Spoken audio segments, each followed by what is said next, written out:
Neat రీ ఎగ్జామ్కి సంబంధించిన update ఇది. జూన్ 21న మనకి నీట్ ఎగ్జామ్ మళ్ళీ కండక్ట్ చేయబోతున్నారు. ఈసారి ఎన్టీఏతో పాటు పిఎంఓ ప్రైమ్ మినిస్టర్ ఆఫీస్ నుంచి కూడా పకడ్బందీగా ఏర్పాట్లు అయితే చేస్తున్నట్టు, దాన్ని పరిశీలిస్తున్నట్టు కూడా అనౌన్స్ చేశారండి. అఫీషియల్గా పిఎంఓ ఆఫీస్ కూడా ఇన్వాల్వ్ అయింది. ఎన్టీఏతో పాటు పిఎంఓ అఫీషియల్స్ కూడా ఎగ్జామ్ పర్యవేక్షించబోతున్నారు, ఎగ్జామ్ తీరుతెన్నుల్ని. ఓకేనా, ఎగ్జామ్ ఎలా కండక్ట్ చేస్తారు, పేపర్ రెడీ చేయడం దగ్గర నుంచి రిజల్ట్స్ వచ్చేంత వరకు మానిటరింగ్ చేస్తామంటూ కూడా చెప్తున్నారు. ఈసారి ఎలాంటి ఇబ్బంది ఉండదు. మనం గతంలో కూడా మాట్లాడుకున్నాం, నీట్ ఎగ్జామ్కి ముందు ఎన్టీఏ కూడా ఇలాంటి ట్వీట్లే చేసింది, ఈసారి పకడ్బందీగా చేస్తాము, ఎలాంటి పొరపాట్లు జరగవు అంటూ కూడా. ఇప్పుడు కూడా అలాంటి న్యూస్ ఏనండి, పిఎంఓ వాళ్ళు దీన్ని పరిశీలిస్తున్నారని. ఓకేనా, దానికి సంబంధించింది డీటెయిల్డ్గా చూద్దాం. మనకి నీట్ యూజీ 2026 రీకండక్ట్ చేయబోతున్నారు, రీటెస్ట్ చేస్తున్నారు, మీ అందరికీ తెలుసు. జూన్ 21న మనకి ఎగ్జామ్ అయితే ఉంది. ఓకేనా, సో మనకి మే 3న ఎగ్జామ్ అయితే నిర్వహించారు. అది లీకేజ్ అవ్వడం వల్ల, ఎన్టీఏలో వర్క్ చేసే వాళ్ళే పేపర్ లీకేజ్కి పాల్పడడం వల్ల మళ్ళీ కండక్ట్ చేయాల్సిన అవసరం అయితే వచ్చింది.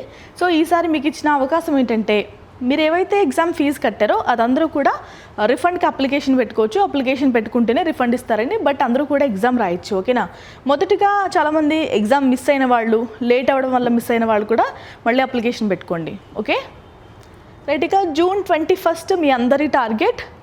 మీరందరూ ఈసారి చాలా పకడ్బందీగా మంచి రిజల్ట్స్ అయితే సాధించాలని కోరుకుంటున్నాను. ఎందుకంటే ఆల్రెడీ మీరు ఒక దెబ్బ తినున్నారు కాబట్టి ఈసారి ఎగ్జామ్ ఇంకా బాగా రాస్తారు. ఓకే, ఈసారి అయితే ఎలాంటి పొరపాట్లు లేకుండా పరీక్ష మొత్తం మా అండర్లో కండక్ట్ చేస్తామంటూ కూడా ప్రధానమంత్రి కార్యాలయం పిఎంఓ ఆఫీస్ నుంచి అయితే స్వయంగా అనౌన్స్మెంట్ అయితే వచ్చిందండి. ఢిల్లీలో కేంద్ర మంత్రి రాజ్నాథ్ సింగ్ అధ్యక్షతన జరిగిన ఒక ఉన్నత స్థాయి సమావేశంలో ఈ కీలక నిర్ణయం అయితే తీసుకున్నట్టు తెలుస్తోంది. ఓకేనా, మనకి పేపర్ ఫస్ట్ స్టేజ్ వచ్చేసి జీరో వల్నరబిలిటీ, పేపర్ సెట్టింగ్ దగ్గర నుంచి secure transport, examination day, results declaration. So ఏ ప్రాసెస్ అయితే ఇన్వాల్వ్ అయ్యిందో మొత్తం నీట్ ఎగ్జామ్లో అన్నీ కూడా ఈసారి ఇంకా పకడ్బందీగా మానిటరింగ్ చేయబోతున్నారు. ఓకేనా, ఈసారి ఎగ్జామ్ అయితే మొత్తం ట్రాన్స్పరెన్సీగా జరగబోతుంది, ఎలాంటి తప్పిదాలు జరగవు అంటూ వీళ్ళు భరోసా ఇస్తున్నారు. చూద్దాం ఎలా జరగబోతుందో, ఎగ్జామ్ ఎలా జరగనిస్తారో. మీకు ఇవ్వబోయే సలహా ఏంటంటే, కొత్త విషయాలు చదవడం కన్నా చదివిన వాటిని రివిజన్ చేయడంపై దృష్టి సారించండి. మాక్ టెస్ట్లు ప్రాక్టీస్ చేయండి. మీ అందరికీ తెలుసు, బ్రూస్ లీ లాంటి వాళ్ళు అంటే ప్రాక్టీస్ గురించి మాట్లాడుతున్నప్పుడు ఒక కిక్ని 1000 సార్లు 10,000 సార్లు ప్రాక్టీస్ చేయడంతో పోలిస్తే 10,000 కిక్ని ఒక్కొక్కసారి ప్రాక్టీస్ చేయడం ఏది బెస్ట్ అని మీ ఉద్దేశం? సో బ్రూస్ లీ లాంటి వాళ్ళు ఒక్క కిక్నే 10,000 సార్లు ప్రాక్టీస్ చేశామంటారు. అలాంటి కిక్కి చాలామంది భయపడతారు. మీరు కూడా ఒక రకరకాల పుస్తకాలు చదవడం కంటే ఒక పుస్తకాన్నే ఎక్కువసార్లు చదవడానికి ట్రై చేయండి. ఓకేనా, దానివల్ల ఏమవుతుందంటే మీకు సబ్జెక్ట్ మీద గ్రిప్ కూడా వస్తుంది. ఇలాంటి ఎగ్జామ్స్ అన్ని క్రాక్ చేయడం చాలా ఈజీ అవుతుంది.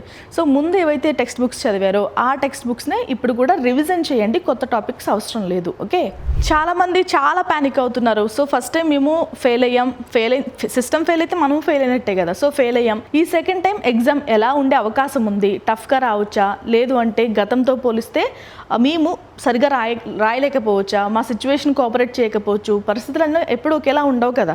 సో రకరకాల హెసిటేషన్స్ ఉన్నాయి, చాలా భయాలు ఉన్నాయి. మీరు ఏం చేస్తారంటే ఫస్ట్ ఈ భయాలన్నీ కాస్త పక్కన పెట్టి ఒక రోజుకి ఒక 5-10 నిమిషాలు మెడిటేషన్ కూడా చేయడం ప్రాక్టీస్ చేయండి. ఓకేనా, మీ పైన మీరు నమ్మకం ఉంచుకుని ఎగ్జామ్ అయితే రాయండి. జూన్ 21 మీ టార్గెట్. ఓకే, మీకు నీట్కి సంబంధించి ఎలాంటి డౌట్స్ ఉన్నా కానీ 89 కెరీర్ గైడెన్స్ అయితే రీచ్ అవుట్ అవ్వడం మర్చిపోవద్దు. ఎగ్జామ్కి అందరూ బాగా ప్రిపేర్ అవ్వండి.